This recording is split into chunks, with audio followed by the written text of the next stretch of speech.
Have you ever noticed how some characters just feel right? I'm gonna make him an offer he can't refuse. Why do some characters feel instantly familiar, Good morning. while others seem to just fade in the background? This seems like something personal. What are you after? What is it about the wise old mentor, the ruthless villain, I've got to look normal. We've all of us got to behave normally. or the unlikely hero I'm not even supposed to be here today! that makes them so compelling? No comment. Well, I think the answer lies somewhere deeper than just personality and plot. I think the answer lies in one of the most foundational elements of storytelling: archetypes.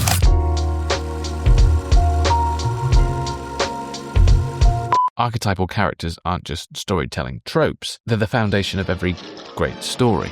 Archetypes are universal characters that have existed for centuries, appearing in myths, legends, and modern storytelling alike.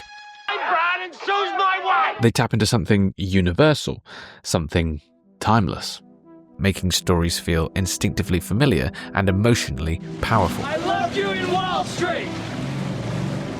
But when a story ignores or misuses them, the story feels a little bit hollow, like something's missing. It may still exist, but it won't resonate in the same way, even if we can't quite explain why.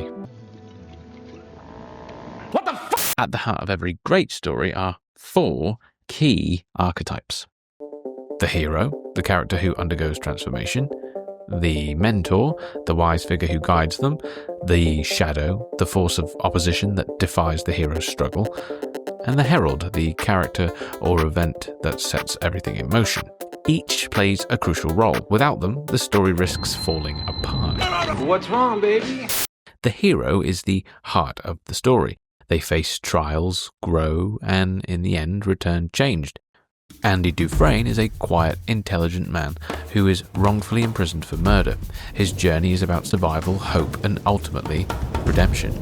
Despite years of hardship, he never lets the prison system break him.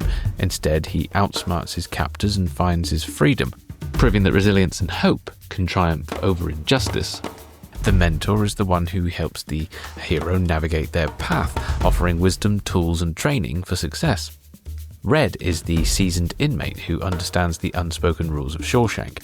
At first, he sees Andy as naive, but over time, he becomes his guide, his closest friend, and the person who teaches him to endure prison life without losing himself. Every hero needs a shadow, an antagonist whose actions or beliefs change the hero's ideals. Without the shadow, the hero would never evolve or face the conflict that defines their transformation. Warden Norton is the personification of corruption and power.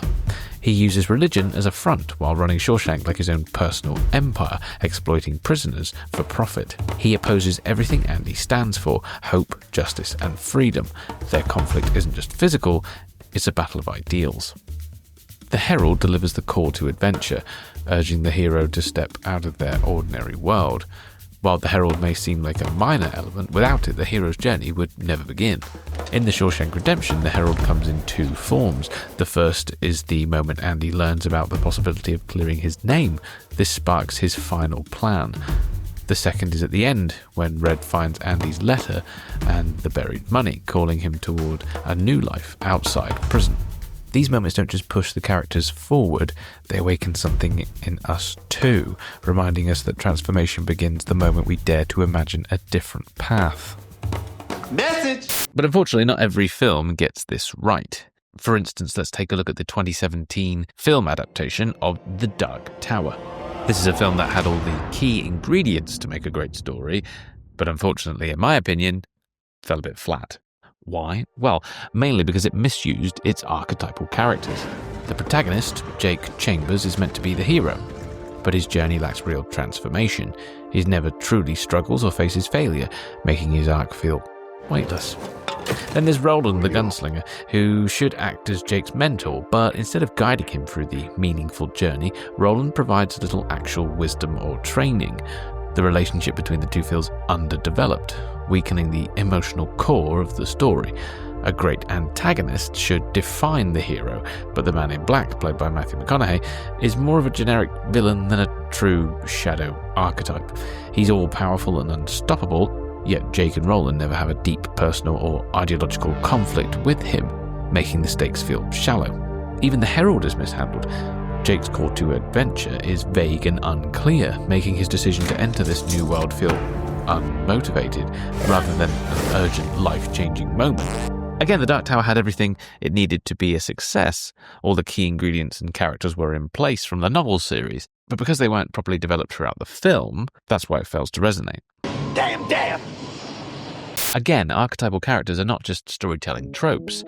They're the backbone of great storytelling. From ancient myths to modern films, they help structure a story, create emotional resonance, and ensure that the audience connects with characters on a deeper level. Essentially, we see ourselves or people in our lives in the stories we are told. That forges a powerful connection between us and the emotional triggers being offered. Go against that, and the story will have lesser impact and will miss altogether. So the next time you're watching a film, a TV show, reading a book, or if you're writing your own story, ask yourself, does your hero transform? Does your mentor truly challenge the hero? And does your shadow clearly define them?